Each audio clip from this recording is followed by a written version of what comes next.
L'église a été bâtie sur une période de 20 ans à partir de 1150. L'art roman achève alors son apogée dans le sud de la France, tandis qu'au nord, le style gothique fait son apparition. Elle répond au canon de l'architecture romane avec un plan en croix latine et des murs massifs en gros moellons percés d'ouvertures étroites et s'appuyant sur des contreforts. Après son classement monument historique en 1862, l'église fait l'objet d'une importante campagne de restauration menée par le célèbre architecte Paul Abadie. Ce disciple de Viollet-le-Duc a participé avec ce dernier à la restauration de Notre-Dame de Paris.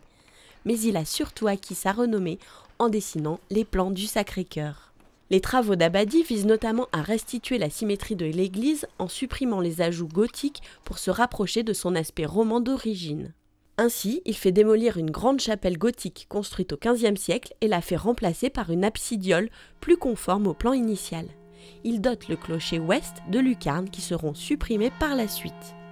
Il apporte également une transformation surprenante sur la tour lanterne centrale qu'il couvre d'une flèche conique à écailles surmontée d'un lanternon à colonnettes.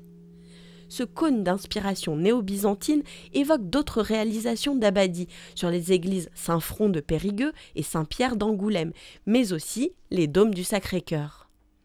Ces transformations du XIXe siècle sont la cible de violentes critiques, notamment le dôme étranger à l'architecture limousine.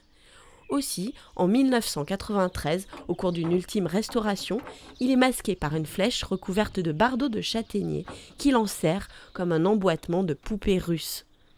Ce témoignage du XIXe siècle est ainsi intégralement conservé sans nuire à l'harmonie architecturale de l'édifice.